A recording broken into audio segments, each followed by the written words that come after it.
Arata woke up from a nightmare where everything around him was shrouded in darkness, and he was reaching out to grab Hijiri's hand to save her.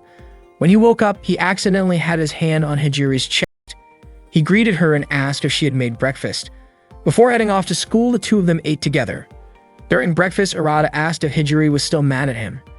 Hijiri told him to talk about something else, so Arata made a comment about how her chest seemed to have gotten a little bigger. Hijiri scolded him, but Arata just said that it was a good thing. He brought up an old drawing where Hijiri had written "Hijiri loves Arata," saying she looked like a little kid when she drew it. Hijiri was surprised that he still had it and said it was embarrassing. But it turned out Arata had even set it as his phone wallpaper. The two of them left for school together. Hijiri was not only Arata's cousin, but also his childhood friend. Arata thought she could be annoying and bossy, but he did not hate being around her. Hijiri commented on how clear the weather was that day. Arata looked up and saw the sun covered in black, but assumed it was just his imagination. Suddenly, a girl passed by and he heard her voice telling him to wake up or else she would kill him. Later in class, Arata was still thinking about the girl's voice from that morning. During lunch break, he went up to the school rooftop and spaced out. Hijiri found him there and said she had not known he liked spending time up there. She asked why he looked like something was on his mind. Arata asked if the sun had always been black. Hijiri was confused and told him that, as far as she knew, the sun had been black even before he was born. Arata asked if she was being serious. Hijiri told him that the world he was in was exactly the world he had wished for, a place where the two of them could be together and have fun every day. So why would it matter if the sun was black? She even said that if he stayed with her forever, she would do anything he wanted. That made Arata question whether the person in front of him was really Hijiri. To test her, he asked about his birthday, his favorite food, and where he hid his adult magazines. She answered all of them. His birthday was June 18th, his favorite food was fried chicken, and he kept the magazines under his bed. Hijiri asked if he still did not believe her and said she had never lied to him. Then Arata asked again what color the sun was. Hijiri said it was obviously black. Arata reminded her that when they were kids, she had drawn it red. He was sure that Hijiri had never lied to him, so he started wondering who the girl in front of him really was and where the real Hijiri had gone. Hijiri laughed and said that Arata had backed her into a corner. She admitted she never expected him to figure out just from that drawing. Suddenly, a girl fired a shot at Hijiri. Thankfully, she managed to activate his shield in time. Arata realized that it was the same girl he had seen that morning. She introduced herself as Lilith. Arata asked why she was wearing something that looked like an assassin's outfit, and Lilith explained it was actually a battle uniform for mages. Arata was totally confused about what was going on. Hijiri snapped her fingers and changed everything in front of him. The world around them started to fall apart. Hijiri told him that this was actually the world he had been living in all along. Lilith explained that 3 days ago, a massive gravitational disturbance of unknown origin had been detected in that area. The incident was known as a breakdown phenomenon. The entire city had been swallowed up by a gravitational quake. Arata held his head in pain as the memories came flooding back. Hijiri asked if he had finally remembered what happened. Arata recalled the moment when the sunlight turned black and the dark light swallowed everything. That was when Hijiri gave him a magic book and asked him to save the world to make her wish come true. She had asked him to wake up in the morning after she left to make sure he ate 3 times a day and to keep himself clean. She kissed Arata, and not long after that, her body began to fade.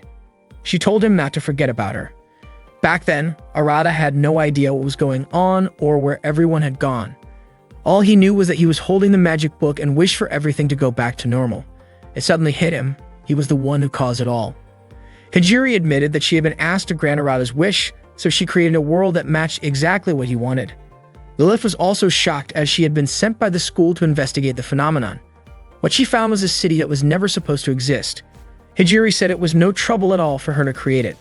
According to Lilith, the magic book was incredibly dangerous. If anything went wrong, the damage could spread, possibly creating an entirely different world.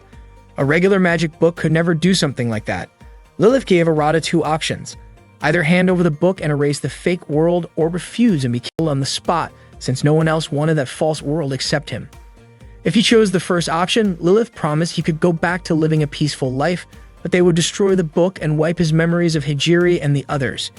If he refused, she would kill him right then and there. Arata laughed and asked why he would want to live if it meant forgetting everything, especially Hijiri. He asked where the real Hijiri was and what had happened to her. The fake Hijiri explained that the real one was still alive, while she was just a shadow projection of her. The real Hijiri was somewhere across space and time. Once Arata realized that Hijiri was still alive, he said he would not give up the magic book or accept death. Instead, he chose a third option. Arata then followed Lilith to Biblia Academy to learn magic. The magic school was located deep in the countryside. Lilith was still surprised that Arata had been let off so easily. Nothing like that had ever happened before. Arata had previously asked to become a mage, believing that since all mages had magic books, that meant he could become one too. Lilith had never heard of something like that, but considering he had created an entire world, it made sense. Arata was confident in his choice to become a mage, no matter how small the chance might be. While walking through the academy halls, Arata found out that Lilith was actually a teacher at the school. He asked her how old she was, and she replied that she was the same age as him. She showed him his classroom and reminded him to treat everyone with respect. Lilith introduced Arata to the class and he greeted everyone. Out of nowhere, Selena asked Arata what kind of girls he liked. Arata replied that he appreciated all kinds of personalities, but what mattered most to him was someone who was kind and beautiful on the inside. Selena asked again if it was really true that Arata could create a new world, even though that kind of power was supposedly only possible for someone on the level of a demon lord. Arata then asked if there was truly no one else who could do something like that. Suddenly, the whole class erupted in excitement, saying that they had a future demon lord candidate right there in their class. Rumors started flying around the school about Arata, the new student who supposedly had magic as powerful as a demon lord. Selena had deliberately spread the news to everyone, even claiming that Arata had the ability to create his own world. That same day, the headmaster called Arata to his office. Lilith mentioned that because of the rumor, they had not been able to get anything done in class. Arata just shrugged it off, saying the rumor actually sounded kind of cool. The headmaster welcomed Arata on behalf of the school and explained that Biblia Academy was actually a super-secret organization that trained mages. The school was backed by governments from all over the world and handled unsolved cases involving magic. At Biblia Academy, mages were known as magus. Arata asked if becoming a mage meant he could bring Hijiri back. The headmaster said he could not guarantee anything, but magic had the potential to make the impossible possible. In other words, whether something could happen or not really depended on the individual. Lilith added that there were no shortcuts. Only those who work hard and stayed disciplined would succeed. Arata reminded them that the headmaster had just said magic could make the impossible happen. Lilith did not have an answer for that. The headmaster confirmed what he had said and went on to explain that the school had 7 top students, each one outstanding in their field, who were called the Trinity 7. They were like boss-level characters in a game, and Lilith was one of them. Arata acknowledged that Lilith certainly looked the part, though Lilith insisted that appearance did not mean anything. The headmaster told Arata that if he could get to know the Trinity 7 and earn their trust, he might begin to understand what it truly meant to be a mage. After they left the headmaster's office, Lilith told Arata not to take everything the headmaster said so seriously. While walking through the hallway, Arata suddenly sensed someone's presence above him. The girl dropped down from the ceiling, realizing that Arata had noticed her. She landed gracefully and approached him. Arata was impressed and said she looked like a ninja. The girl introduced herself as Leifi. She actually was a ninja. Arata asked if that meant she wasn't a mage. Leifi explained that ninja arts, astrology, and even more intimate forms of magic all fell under the category of sorcery. Arata was surprised by the last part, but Lilith quickly told him it wasn't any of his business. Lilith then pointed out that Leifi was also one of the Trinity 7. Arata said Leifi was pretty amazing. Leifi playfully claimed she knew everything, from deadly combat techniques to more risky tricks. Lilith quickly stepped in, asking Leifi to stop talking like that. Leifi laughed and said she was only joking. She added that she found Arata amusing and kind of cute. Arata replied that he was just acting normal, but Lilith said he was anything but normal. Curious, Arata asked what the other members of the Trinity 7 were like. Leifi told him they were currently out on a transformation mission.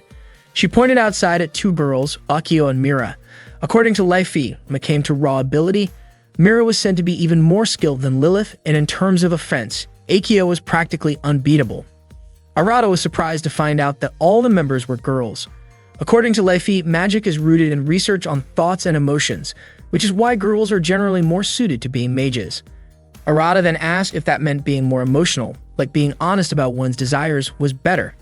Lilith quickly shut that down, telling him that wasn't the case and that he needed to keep himself in check with things like that. Leifi and Arata laughed at Lilith, teasing her about how she seemed a bit too interested in that kind of topic. Annoyed, Lilith smacked Arata and stormed off. Arata only then realized that Lilith was actually more emotional than he thought. Leffy pointed out that she had never seen Lilith that expressive before. Usually, she was more of the calm and collected type. So the fact that she acted like that toward Arata meant he might actually be someone special to her. That night, Arata was lying in bed in his room trying to figure out where his grimoire had gone. Out of nowhere, the book appeared, floating right near his neck. The grimoire asked if he was surprised. Arata replied that after everything that happened that day, not much could surprise him anymore. The book suggested that he take a bath, saying it'd be refreshing, especially after such a long day. Arata made his way to the boys' bathroom, planning to soak in the tub. To his shock, he spotted Hijiri already in there. Trying to keep it cool, Arata greeted her casually. As he started washing his hair, Hijiri suddenly told him that he was using the wrong bottle.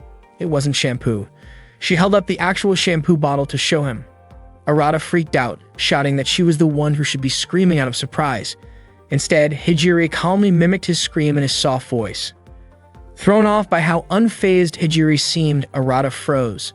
Then Hijiri blurted out something totally unexpected, mentioning her size. Completely panicked, Arata sprinted out of the bathroom, yelling the whole way.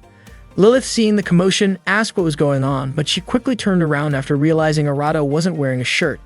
That, she said, was totally inappropriate. Arata couldn't help thinking that Hijiri's reaction had been nothing like Lilith's. Lilith had the kind of response you'd expect from someone who just saw a guy without clothes. Arata told her that Hijiri had been in the bathroom, but Lilith asked if he met Erin.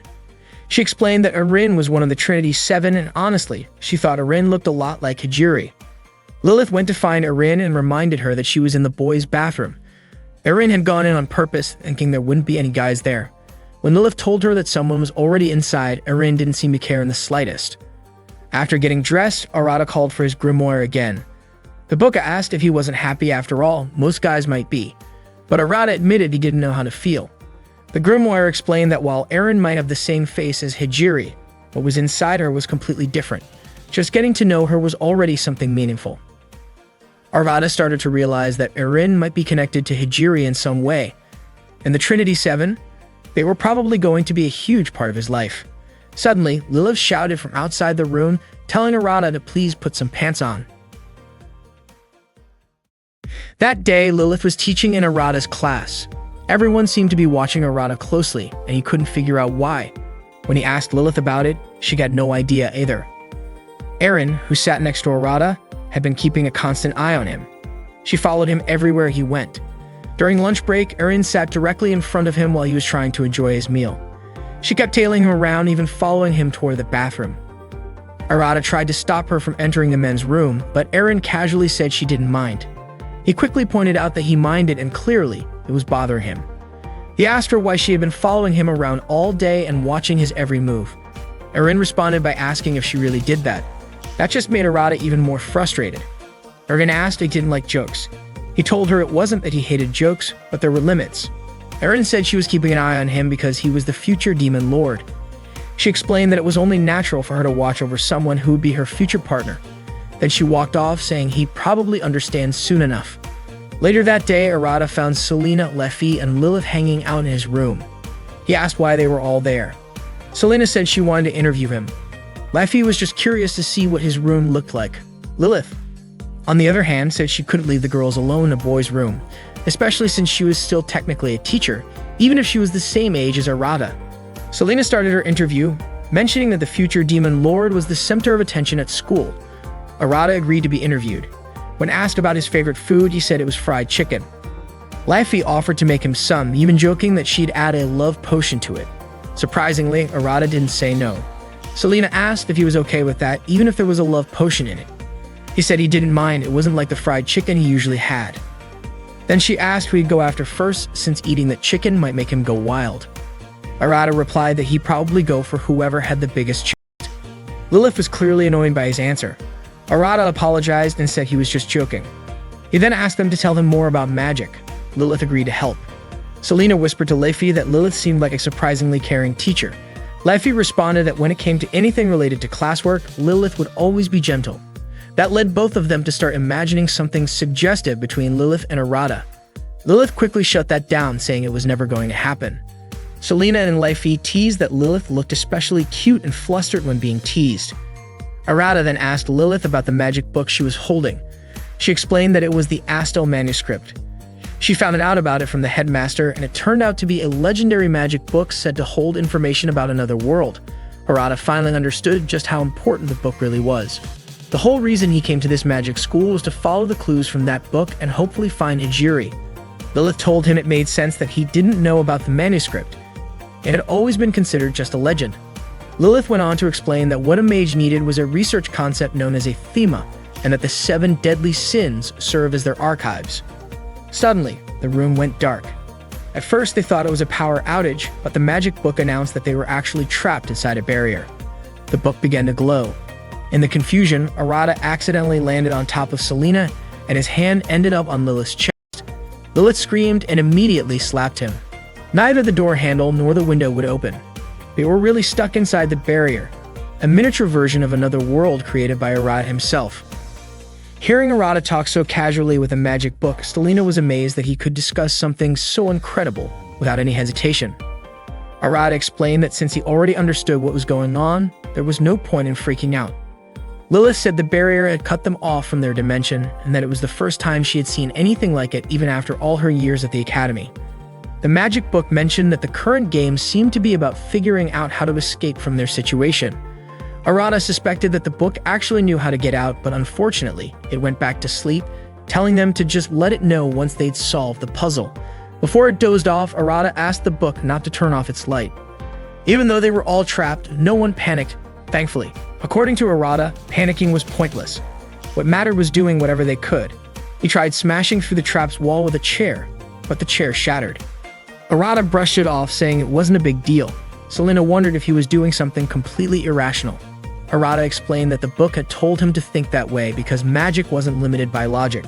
So doing something illogical might be the key to breaking out. But it turned out he was wrong. Selena started wondering who set this up and why. Leifi guessed that Arata might be a main target. Arata thought whoever was behind it was probably testing his power. The problem was, it was hard to prove anything when he couldn't really do much. Still, although it was all vague, he had a hunch who was behind it. For now, though, he was willing to play along. They began checking every corner of the room. At one point, Arata even suggested they just give up and take a nap. Selena quickly reminded him that giving up wasn't an option. She also pointed out something important Arata had overlooked. There wasn't a bathroom in the room. Arata told everyone not to worry, saying that if anything happened, he wouldn't say a word about it. Suddenly, Lilith looked like she was struggling to hold something in, but she didn't say anything. Seeing this, both Leifi and Selena panicked. They were running out of time and had to get out of the barrier fast. Arata joked that if a hot teacher like Lilith had an accident, it would definitely ruin the vibe in a weird and dangerous way. Selena tried to encourage Lilith to hang in there. But not long after, both Leifi and Selena started showing the same signs. They were clearly fighting the urge as well. With no other option, Arata decided to call on the magic book again. It was still half asleep, so Arata pretended that he had already figured out how to escape. Leifi and Selena followed his lead and claimed the same thing. Then Arata told the book they didn't need its help anymore. Lilith thought that kind of cheap trick wouldn't work on a legendary magic book. But suddenly, the book spoke up and asked if they had noticed something strange under the bed. Hearing that, Arata immediately instructed the others to check underneath. As soon as they sensed a magic source under the bed, Lilith didn't hesitate. She blasted it. The magic source was destroyed and the door finally unlocked. Arata wasted no time telling the 3 of them to head to the bathroom. The magic book commented that Arata was smarter than it thought. He even managed to fool a book like that. And clearly, solving the puzzle in that way wasn't the logical route at all. The book said it was really looking forward to the thema Arata would choose next. Arata then asked how to make the most out of a research thema. The magic book seemed surprised that he didn't already know. Just then, Erin appeared in front of the room and explained that a thema was a research concept that consumed a wizard's full focus. It involved carrying out everything they'd learned in their research, and a wizard could cast their magic using that thema as a spell. Arata guessed the barrier must have been Erin's, since she showed up at the perfect moment. Erin admitted she didn't think Arata would be able to break through with such a cheap trick. But Arata believed it was actually a clever and courageous win. Erin asked if he was mad at her. Arata smiled and replied that thanks to her, he got to witness a pretty strange but interesting scene involving 3 attractive girls trying to hold it in. He even thanked her for it. Erin asked Arata if he had a habit of peeking on girls while they were using the bathroom. If that was the case, she said she'd just go right there. Arata called her a total maniac. Suddenly, the magic book chimed in, saying Arata always acted like a good guy whenever he was around Erin. But Arata figured the book was just messing with him. The book then asked if it was because Erin looked like Hijiri, and Arata admitted he hadn't really thought about that. Erin greeted the magic book and introduced herself. They hit it off pretty quickly, and she ended up borrowing the book. Arata couldn't deny it. Erin really did remind him of Hijiri. Curious, he asked Erin why she had sealed off his room. Turns out it was because Arata was being referred to as the Demon Lord candidate. Confused, Arata wondered why everyone kept calling him that and asked what exactly a Demon Lord was supposed to be. Erin explained that it meant he was destined to be the king of those who walk the path of destruction, and that was him. She also mentioned that the headmaster knew about it too. Right then, the headmaster suddenly appeared in front of them. But instead of acknowledging him, Arata asked Erin if they could go somewhere more private to talk in detail. Surprisingly, they completely ignored the headmaster, even though he had just used a flashy technique to make an entrance. Arata and Erin walked into a room where Lilith was already waiting. Without warning, Erin casually asked Arata if he would be interested in sharing a bed before marriage. Arata responded by saying it was a bold idea, leaving Lilith completely stunned by the unexpected conversation. Arata then told Lilith that her presence helped him stay calm and asked if she would stay with him a little longer. Seeing that, Erin accused Arata of being unfaithful to her. Arata just smiled and joked that having them both around did not sound like a bad thing. That earned him a sharp slap from Lilith. Trying to shift the focus, Arata asked Erin why she had locked them inside his room. Lilith was surprised to learn that Erin was behind it. Erin explained that she did not mean to trap anyone, she just did not want to waste time. She added that the headmaster had told her a strong emotional conflict could trigger a major magical phenomenon in the Demon Lord candidate. Arata suggested they go talk to the headmaster, but Lilith revealed she had already dealt with him by tying him up and tossing him into the waste incinerator, since she thought he would only make things worse. Still confused, Lilith asked why the situation needed to escalate into a destructive magical event. Erin said she wanted to show them something. She told Arata to place his hand on hers, and a strange magical force began to take shape. Erin linked it to the Ira archive to activate her magic Thema. Her Thema was Rowena, which meant destruction. Arata suddenly felt a surge of pain as Erin broke through the magical restraints of his spellbook. She forced its limits, making it impossible for Arata to hold back the power inside him. His magic book then asked Erin if she was trying to push Arata's magic beyond its limits. Lilith began to worry. If this continued, the entire school might be affected by a destructive magical reaction. Not long after, objects all around the school began breaking down into tiny particles. Lilith realized this was the phenomenon they had been warned about, and it looked extremely dangerous. Erin explained that destruction was the core of her Thema. Since Arata was closest to Rowena, she believed it was their responsibility as mages to study this kind of magic, no matter how extreme it seemed. Even she had not expected the effect to be so powerful. Meanwhile, Selena approached Leffy and asked what was happening. Leffy guessed it had to be a breakdown phenomenon, especially since even the sun appeared to be darkening. The headmaster, tied up elsewhere, was in disbelief that Erin had actually triggered the event. If it kept spreading, the entire academy could collapse, and he knew he could not allow that to happen. The magical energy kept growing. Erin was shocked by how much power had been unleashed. Lilith realized that if this did not stop, the damage might not be limited to just the school, it could reach far beyond that. She aimed her weapon at Arata, preparing to stop him, but Erin stepped between them. Lilith asked her to move, but Erin refused. She could not stand by while someone hurt the man she considered her future partner. Lilith reminded her that the destruction could take out everything, including Erin herself. But Erin insisted. To her, the purpose of magic was to explore the unknown, even if it meant stepping into something as dangerous as destruction. Just then, Mira and Akio suddenly broke through the wall, calling in a surprise entrance. They had just returned from trying to contain another breakdown event elsewhere, only to find their own school under threat. Mira was a top Brumoyer security officer, and Akio held the third highest rank in that division. Lilith asked why they were back so soon, since their mission was still underway. Akio answered that it had already been wrapped up. Suddenly, the destructive energy stopped. Mira had used her own powerful magic to neutralize it. Her Thuma was Eustitia, linked to Superbia, the Archive of Pride. Mira stated that she would not allow any form of magical corruption to spread. She then ordered Akio to eliminate Arata, since he was the source of the incident. Akio activated her magic and prepared to strike. Lilith stepped forward and told her not to do it. Erin tried to move but realized she could not. Akio told them not to take it personally. This was just part of her duty. She was there to eliminate anything that threatened balance, and Arata was currently seen as that threat. Without hesitation, she launched a powerful kick directly at him. Arata and Arin were punished for blowing up the school by being assigned to work at a beachside food stall. Arin admitted it was Arata's fault, since she saw him as her husband, but Arata argued she was just as responsible. In the end, Arin said it was just husband and wife teamwork. Lilith reminded them that they were absolutely forbidden from doing any more experiments that could destroy the school. Arata got that working was part of their punishment, but he still wondered why they had to do it on a remote southern island. Lilith explained that the headmaster had planned the trip ahead of time.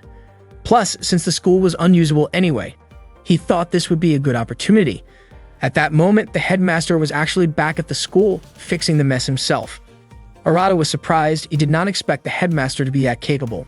Just then, Selena and Leffy showed up. Leffy pointed out that even if the headmaster did not look like much, he was actually one of the top 5 mages in the world. Arata complimented their swimsuits, and Leffy said they were designed to draw attention to flat-chested girls. Selena quickly insisted she was not flat, but Leffy argued flat-chested girls were great and could definitely steal the spotlight. Out of nowhere, Arata said he liked all kinds of chests as long as they belonged to beautiful girls.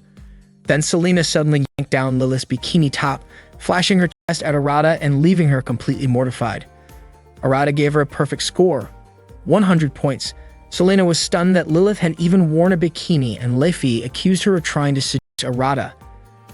Arata started daydreaming about Lilith asking him to rub sunscreen on her, and in the heat of the moment, he blurted out a marriage proposal. Watching from the side, Arin asked if he was trying to build a harem. Lilith shut him down right away and told him to stop saying ridiculous things. Before Arata could say anything else, he saw something even more amazing than swimsuits, but Lilith quickly pointed her magic gun at him to shut him up before things got out of hand. Earlier, Mira had ordered Akio to eliminate Arata. Lilith had tried to stop her, and Arin wanted to help too, but she suddenly found herself unable to move. Akio did not hesitate. She said not to take it personally, it was just her duty to eliminate evil. She landed a powerful kick on Arata, and Mira thanked her. Akio thought the job was done.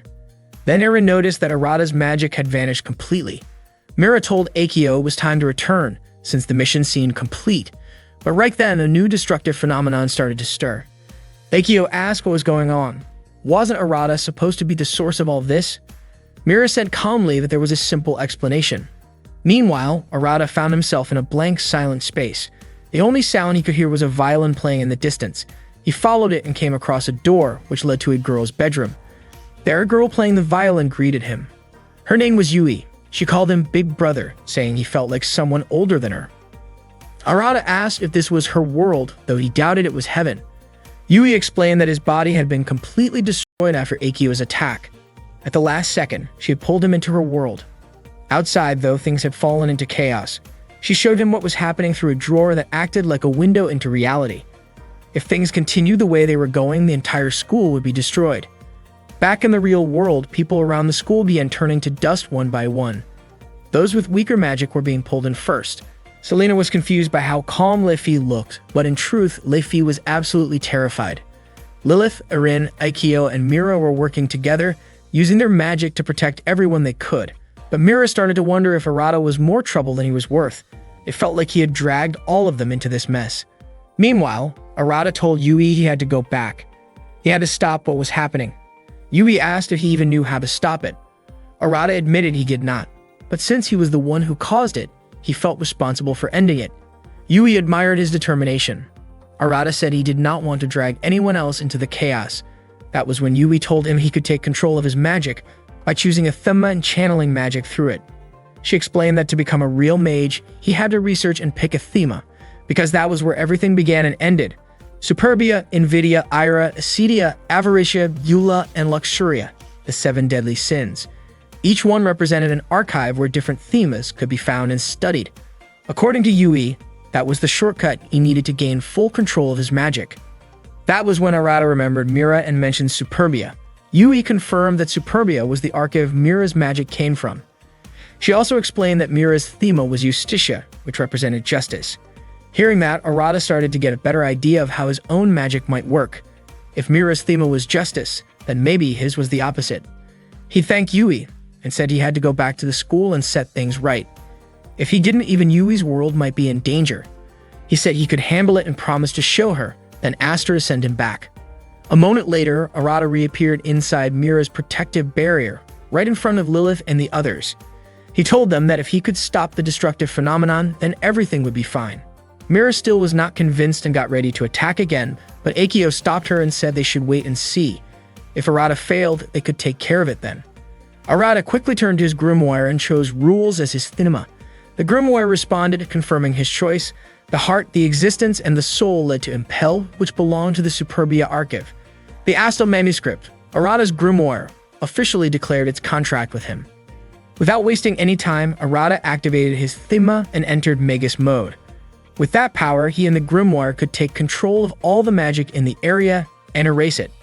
He shouted for all the surrounding magic to vanish, and just like that, the destructive phenomenon stopped completely. But then something unexpected happened. Lilith, Erin, and Akio's clothes vanished.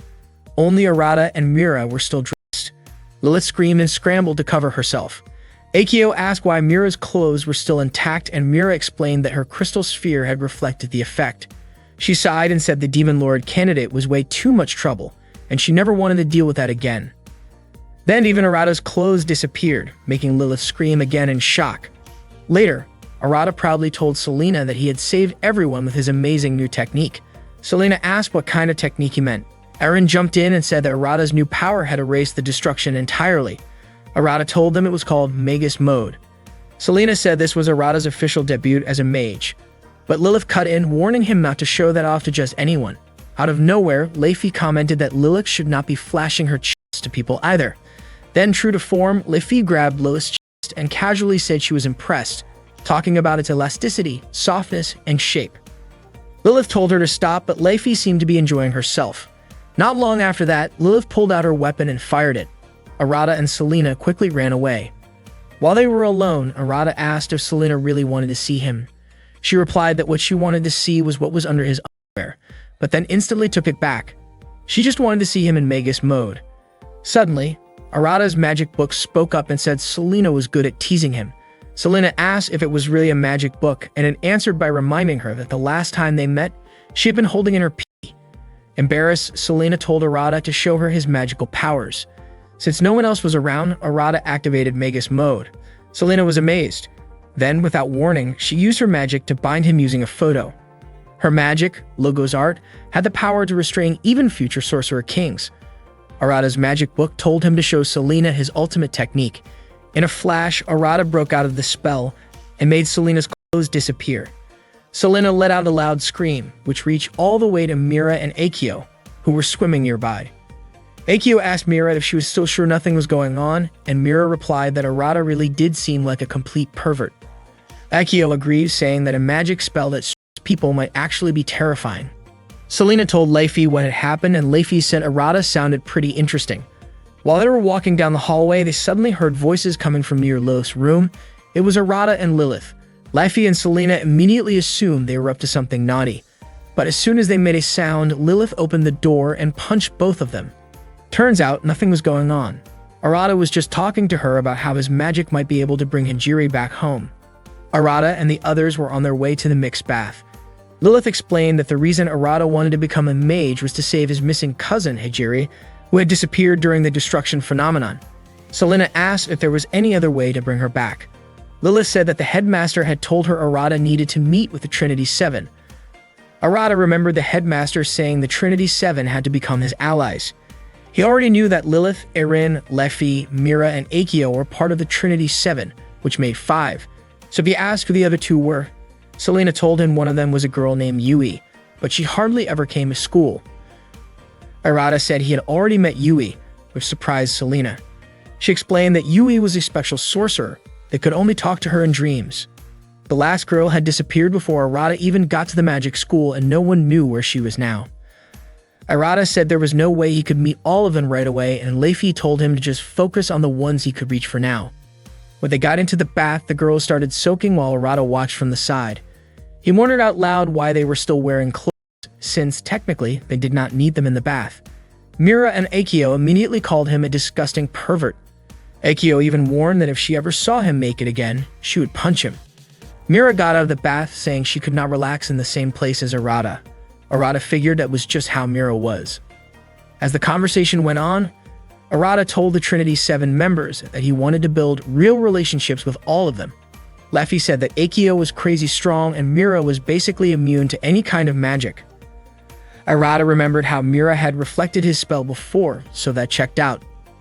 Selena teased that maybe Arata should try learning how to control that clothes erasing spell and use it on just one person. She said it would be more fun that way.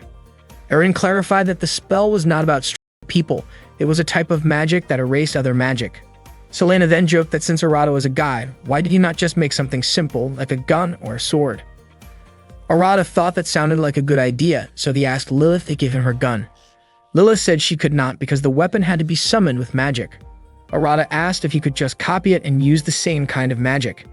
Lilith explained that her Thema and Archive were completely different from his. Selena suggested that maybe all of them should show Arata how their magic worked. Laffy pointed out that Arata was still just a level 1 candidate for Magic King. Arata admitted that his Thema only awakened after he saw Mira's. He then asked Lilith to show him her magic. Lilith refused, saying magic was not something you just flash in front of people for no reason. Arata begged her to at least show a little, just for a moment. Lilith still said no and told him he needed to study magic properly first. Arata kept pushing, saying he would do anything to bring Hijiri back, so she had to help him in any way she could. Hearing that, Lilith finally gave in a little and said that Arata owed her big time. He immediately hugged her, but she smacked him right away. After that, Lilith activated her magic. Her style was called Outer Alchemic, basically alchemy-based magic. Arata quickly told his magic book to transform into a gun, and somehow, it actually worked. Arata was thrilled. Lilith could not believe he had pulled it off so easily, since that kind of thing should have been impossible. The grimoire explained that it had copied Lilith's magic and rewritten it into a version Arata could use. They both wondered if Arata's magic could adapt and use spells from other mages. Arata said that, apparently, it could. Arata didn't expect that he actually had the ability to copy magic. He thought maybe he could be the kind of main character who could use every kind of spell out there. But according to Lilith, that was impossible. Arata could only copy the surface of a spell. He needed to understand the process behind it to really make it work. Both Arata and Lilith were shocked when they opened the classroom door and found all the students seemingly fast asleep. Arata tried to wake up Selena, but nothing worked. He started wondering if maybe everyone was trying to boycott Lilith's lesson. He half-jokingly suggested that maybe Lilith needed to improve her teaching skills, especially since this was what happened when she ignored her responsibilities as a teacher. Lilith defended herself, saying she never slacked off like that. Suddenly, Leffy showed up and said something else was going on. Arata, Lilith, Leffy, Mira, and Akio all headed to the headmaster's office to figure out what was really happening. The headmaster explained that this was a breakdown phenomenon, and students whose magic wasn't strong enough had fallen unconscious because of it. Oddly enough, the headmaster then made a comment about being tempted to tease the sleeping girls. Arata, surprisingly, went along with the mood. But before it went any further, Lilith immediately smacked both of them and told them to stop fooling around. Mira told Akio they needed to eliminate the breakdown phenomenon as soon as possible. The headmaster asked Mira to work together with the others, but she refused, insisting that she and Akio were more than capable of handling it on their own. Before leaving the room, Mira shot Arata a cold, judgmental look. Arata, half-jokingly, wondered aloud if maybe Mira had a crush on him. Erin quickly shut that down, saying Arata was way too full of himself. Arata told Erin she should try being a little more open, to which she dryly replied, "Like letting you see me naked again." Lilith then turned to the headmaster and asked if the breakdown phenomenon was really what he said it was. He confirmed that powerful magic was leaking from beneath the school. Leffy guessed that the magic could be coming from Yui. Arata asked if Yui was the girl with the second sexiest body after Lilith. The headmaster confirmed it. He explained that Yui lived in a prison underneath the school and her magic was going wild, which caused this whole situation. That was the first time Arata learned that the school even had an underground prison. Lilith, Arata, Leffy, and Erin made their way through a massive underground labyrinth to find Yui. Leffy explained that Yui was a mage who lived on the other side of this world, basically, the dream world. That was her Thema, and that's why she was sealed away. She used Cardinal class magic, making her the second most powerful mage after the headmaster. According to Erin, Yui's immense power had caused her world to fall into a deep sleep. When Arata asked what that meant, Leafy said simply that the world Yui used to live in was destroyed. Lilith suspected that Yui might have been influenced by the Demon Lord candidate because she had met Arata.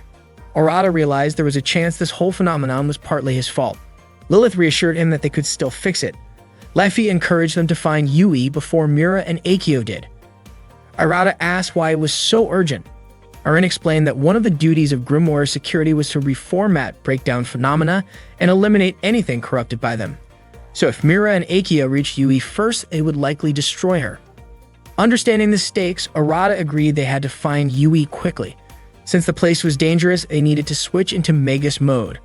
Leafy noticed that something, or someone, seemed to be waiting for them. It turned out to be demons. Demons often show up during breakdown phenomena or in places with magical interference.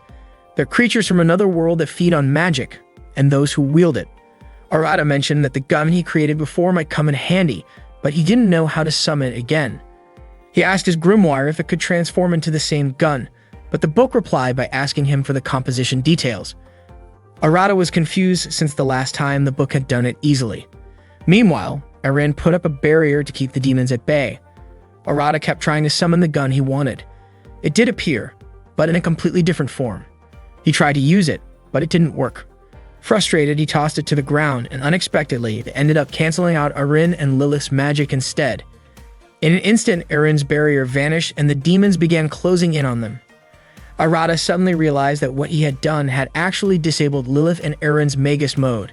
Seeing how dangerous things had gotten, Leafy told Arata to stay behind her while she handled the demons using her ninja skills. The demons were defeated in a flash. Leafy then told everyone to run from the area immediately. Arata was honestly surprised by how incredible Leafy's ninja powers were. According to Lilith, Leafy's abilities were top tier, and she might even be one of the 5 strongest mages. Arata then asked if all the Trinity 7 were like that. Arin replied that Leafy was a bit different.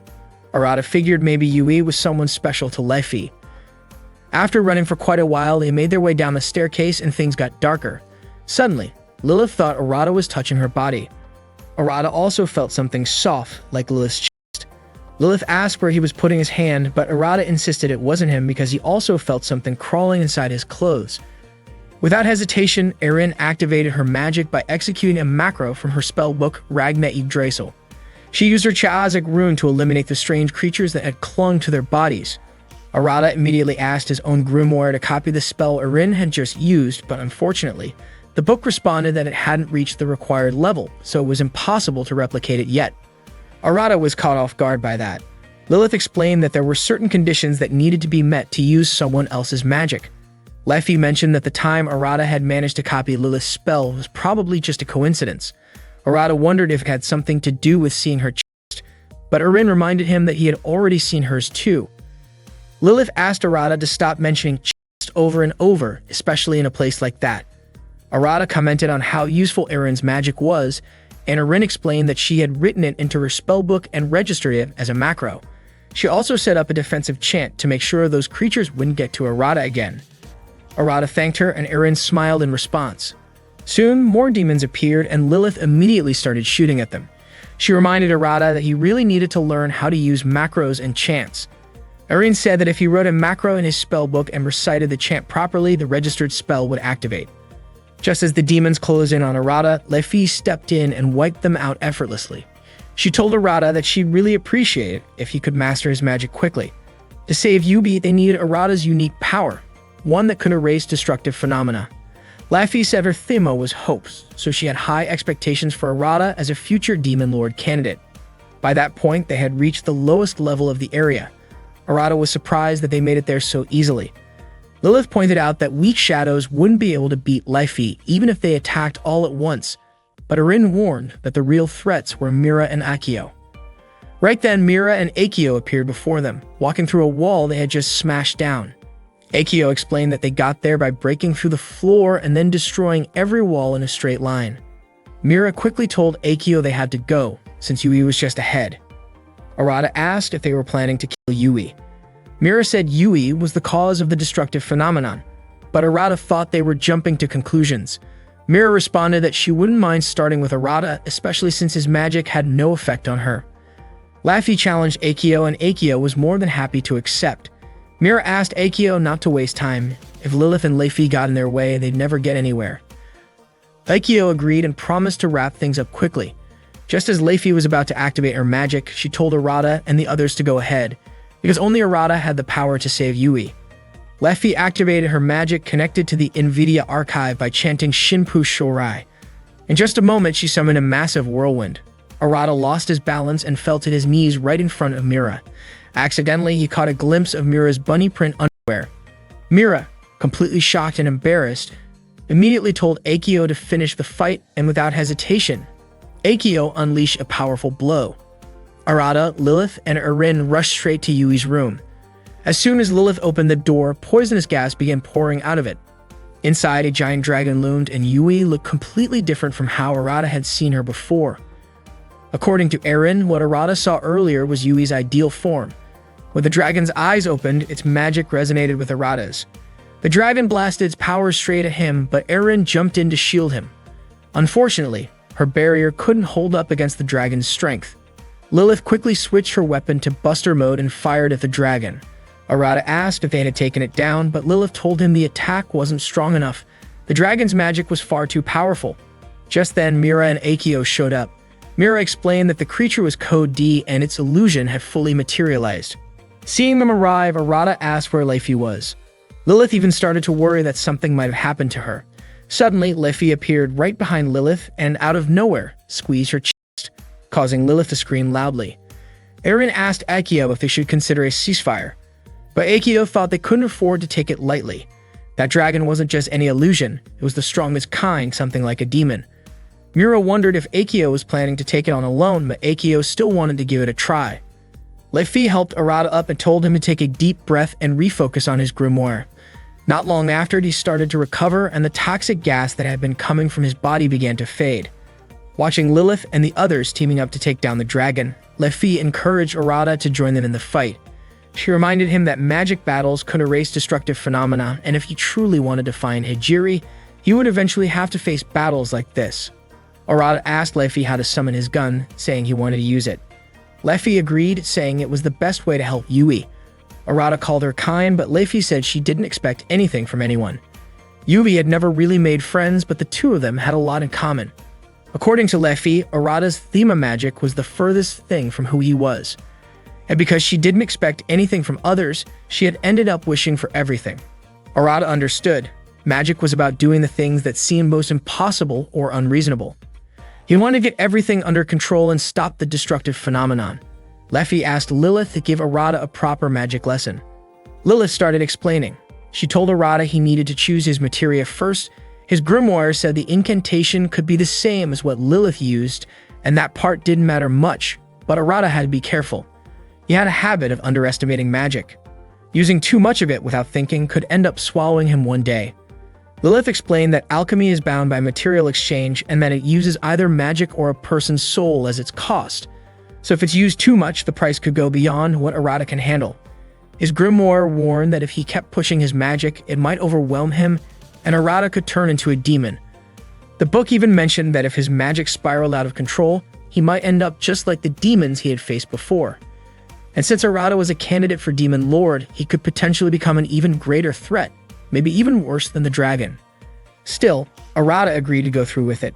Leifi told him to imagine the process, his grimoire turning into a gun, complete with a grip, barrel, and trigger. She gently kissed his finger as a way of placing her magic there.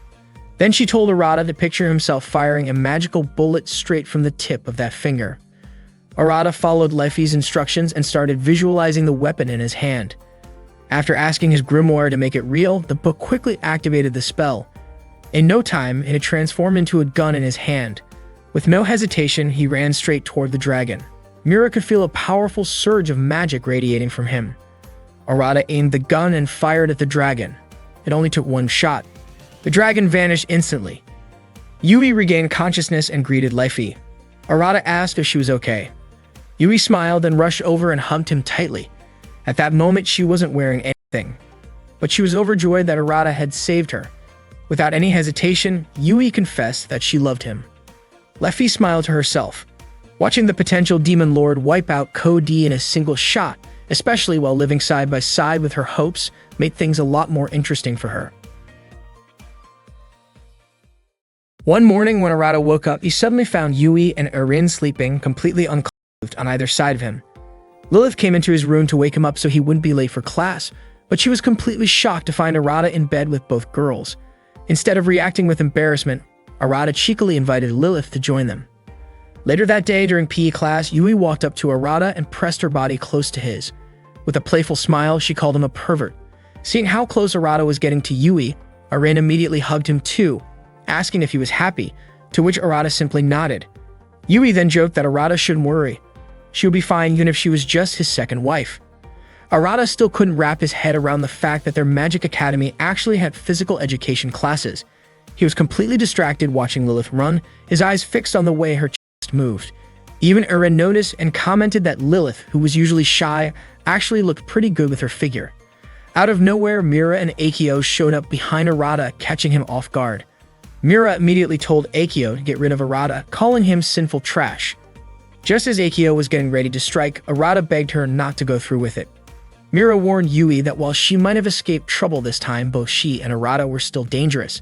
If anything went wrong, Mira and Akio wouldn't hesitate to eliminate them in the name of Grimoire security. Yui nodded in understanding. Selena, who had been watching from a distance, called it a battle between the most powerful mages of the Trinity Seven over who would get to claim Arata. Lilith showed up and reminded everyone that endurance training was important for mages. She asked what was going on, and Arata casually replied that the girls were planning to fight over him. Just then, Liffy appeared, saying that she understood and that it would be best to settle things right there. Kaikio agreed, especially since someone had irritated her earlier. Laffy activated her magic by linking to the archive of Nvidia and executed her Thema. Akio responded by linking to the archive of Gula to activate hers. Not wanting to be left out, Erin declared that she also had something to prove as she wanted to become Arata's wife. She activated her magic by linking to the archive of Ira and launched her Thema as well. Lilith tried to stop them from using their magic on the spot, but Selena, ever the excited photographer, quickly began snapping shots of the moment.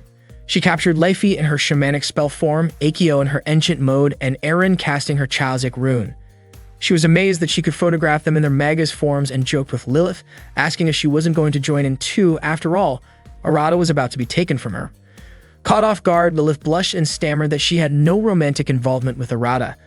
Erin then pointed out that Arata liked her because of how her chest bounced when she ran. Embarrassed, Lilith quickly covered herself. Yui, refusing to stay quiet after hearing that the others were fighting over Arata, activated her own magic by linking to the archive of Avaricia. Selena could hardly contain her excitement. No one at the academy had ever seen Yui's Magus form before, and now she could even see her Arc Symphony clearly. Yui looked stunning. Lilith explained that Yui's magic belonged to the Cardinal class. With a cry of Starry Night Serenade, Yui pulled everyone into her world.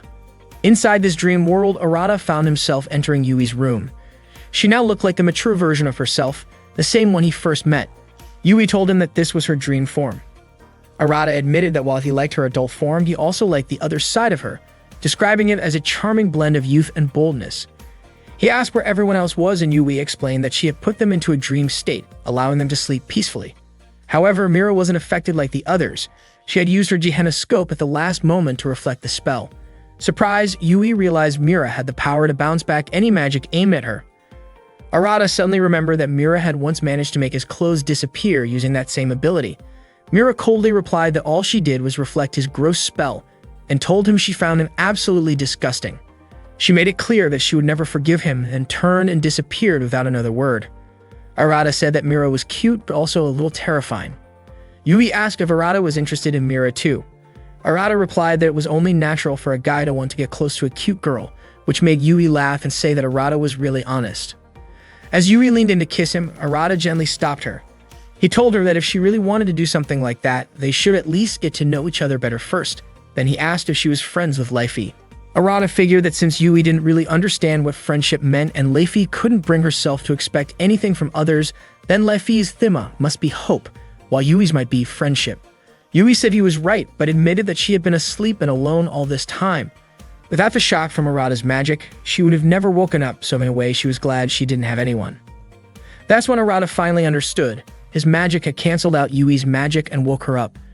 Erin gently patted Yui on the head and asked her to be friends. Arata added that he would help Yui study her Thema. Yui got super excited about becoming friends with Erin. Then she looked at Arata and asked if being friends meant he could do anything he wanted with her now. Just as Arata was about to respond or maybe act on it, Lilith suddenly shouted, stopping him in his tracks. Arata was surprised that even in a dream, Lilith still managed to interrupt him. Yui giggled and said Lilith was seriously dedicated. Arata suggested that Yui return everyone to the real world. Instead, Yui suddenly kissed Arata and thanked him for saving her. In an instant, everyone returned to the real world, but only Arata and Yui were still unconscious, wherein Lilith and Leifi waited by their side for them to wake up. With Yui now part of the group that made 6 members of the Trinity 7, but they still had no idea where the 7th member was. Selena showed up and mentioned that since Arata had managed to save Yui, maybe he could also find the final member. Meanwhile, Mira was taking a bath. Akio asked why she seemed so deep in thought. When Akio touched her, Mira was startled and slipped, but Akio quickly apologized. The two of them soaked together in the hot springs. Akio could tell Mira was still feeling down and asked again what was bothering her, but Mira didn't feel like talking about it at first.